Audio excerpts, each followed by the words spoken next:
어서 오세요. 여기는 당신만을 위한 아지트 모두의 카페입니다. 돈, 가족, 친구, 희망까지 잃고 아무리 세상이 여러분을 힘들게 해도 여러분이 어떤 태도를 취할지는 여러분만의 자유입니다. 우리의 삶을 변화시키는 힘은 바로 우리의 선택에 있습니다. 아무리 세상이 힘들게 해도, 아무리 모든 걸 빼앗겨도 내가 어떤 태도를 취할지는 나만의 자유입니다. 만약에 여러분이 지금 가진 모든 걸 빼앗긴다면 어떨까요? 돈, 가족, 친구, 심지어 미래의 희망까지 사라진다고 상상해보세요. 이건 단순한 상상이 아니라 실제로 많은 사람들이 경험한 현실입니다. 하지만 여기서 질문 하나 던질게요. 그런 상황에서도 우리가 절대 빼앗길 수 없는 게 하나 있다는 것 알고 계셨나요? 빅터 프랭클은 그의 책 죽음의 수용소에서 이렇게 말합니다. 인간에게서 모든 것을 빼앗아도 자신이 처한 상황에 어떤 태도를 취할지 선택하는 자유만큼은 빼앗을 수 없다. 이 말이 왜 중요한지, 그리고 우리가 지금 어떻게 이 자유를 사용할 수 있는지 오늘 이야기해 보겠습니다. 끝까지 함께 해주시면 여러분 삶에 정말 큰 변화를 가져다 줄 겁니다. 솔직히 요즘 사는 게 너무 힘들다고 느끼시죠? 왜 나만 이렇게 힘들까? 내 잘못도 아닌데 왜 이런 일이 나에게 벌어지는 걸까? 라는 생각 다들 한 번쯤 해보셨을 거예요. 그리고 그럴 때마다 세상은 더 냉정하게 느껴지고 우리를 더 궁지로 몰아넣는 것 같죠. 이런 상황에서 사람들은 흔히 두 가지 선택을 합니다. 하나는 그냥 모든 걸 포기하고 세상에 휘둘리는 것. 그리고 다른 하나는 이런 상황에서도 무언가를 선택하려고 노력하는 것. 근데 여기서 중요한 건 우리의 삶을 변화시키는 건 결국 두 번째 선택이에요. 아무리 절망적인 상황이라도 우리가 어떤 태도를 취할지, 어떤 길을 걸을지는 오직 우리만 결정할 수 있다는 사실. 빅터 프랭클은 제2차 세계대전 당시 나치의 강제 수용소에서 모든 것을 빼앗겼습니다. 가족, 친구, 심지어 자신의 생명까지도 위협받는 상황에서 그는 어떤 선택을 했을까요? 그는 이 고통 속에서도 내 태도는 내가 선택한다고 다짐했습니다. 그는 비참한 환경 속에서도 자신의 삶의 의미를 찾아냈어요. 그의 결론은 명확했습니다. 삶은 어떤 상황에서도 의미를 찾을 수 있다. 그리고 이 의미를 찾는 과정에서 우리는 우리만의 자유를 되찾을 수 있다고 말했죠.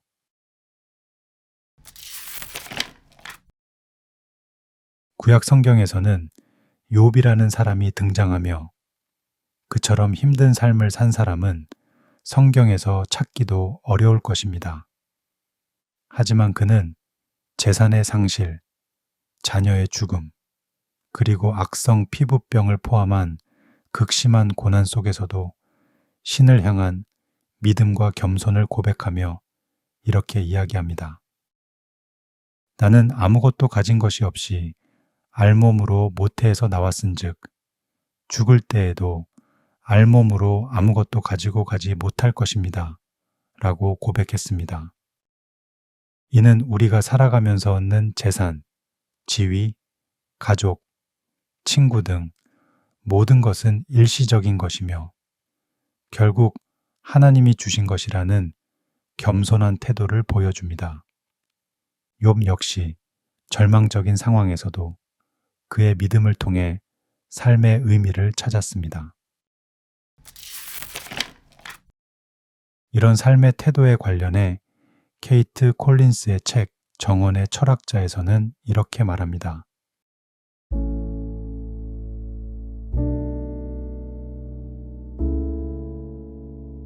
햇볕, 비, 바람, 구름.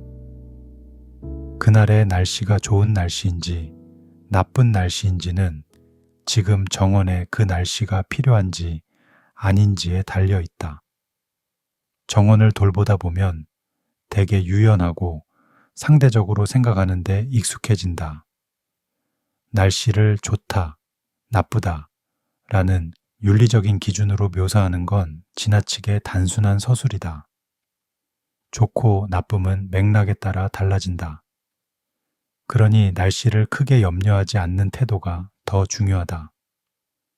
마찬가지로 우리 삶에서도 절대적으로 좋거나 나쁜 상황은 없다는 걸 알아야 한다. 좋은 날씨는 상황에 따라 달라진다.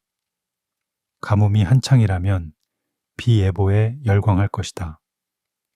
봄날에는 차갑고 눅눅한 땅을 건조할 만한 따뜻하고 볕이 드는 날씨도 그에 못지않게 환영이다. 또 가을날에 한동안 건조한 날씨가 지속되면 마지막까지 수월하게 작물을 수확할 수 있어서 좋다.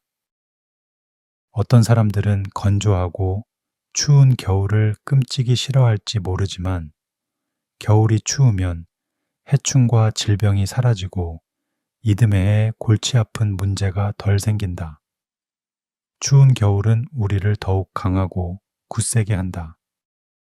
계절뿐 아니라 정원을 살아가는 모든 식물과 잡초, 작은 동물들에 대한 판단도 마찬가지다. 우리에게 좋지 않은 영향을 끼친다고 생각하는 것들에 대해 조금 더 유연하게 사고할 필요가 있다. 날씨와 식물, 그리고 우리가 흔히 해충으로 여기는 모든 생명에 대해 좋고 나쁨을 판단하는 것보다 그 상황에서 우리가 어떤 행동을 할 것인지를 더 고민해야 한다. 박테리아, 곰팡이, 진딧물 민달팽이, 쥐, 토끼, 사슴처럼 우리를 공격하는 무언가를 삶에서 완전히 추방하려 한다면 이러한 행동은 과연 옳다고 할 수 있을까? 우리는 모든 상황을 자신에게 유리하다, 불리하다, 좋다, 나쁘다로 판단하는 데 익숙하지만 그건 모두 자기중심적인 생각에서 기인한 아주 협소한 결론일 뿐이다.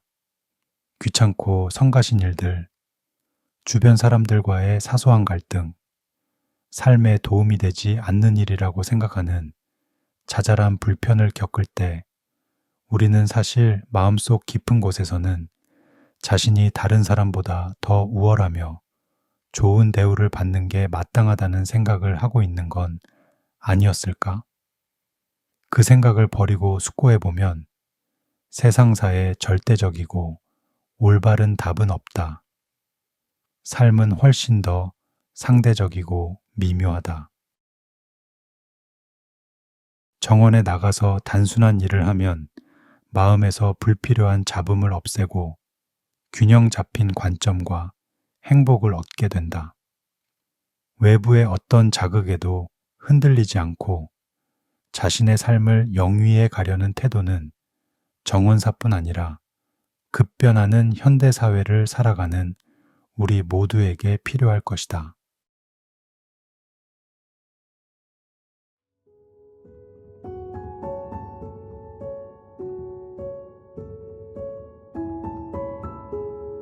결국 우리의 삶을 변화시키는 힘은 어디에 있을까요? 바로 우리의 선택에 있습니다. 아무리 세상이 힘들게 해도, 아무리 모든 걸 빼앗겨도 내가 어떤 태도를 취할지는 나만의 자유입니다. 빅터 프랭클과 욥, 그리고 정원사의 이야기가 지금 여러분이 처한 힘든 상황에서도 좋은 영감을 주었으면 좋겠습니다. 오늘 영상이 끝난 후 스스로에게 질문 하나 던져보세요. 나는 지금 어떤 선택을 할 것인가? 마지막으로 이렇게 생각하는 분들이 계실지 모르겠습니다.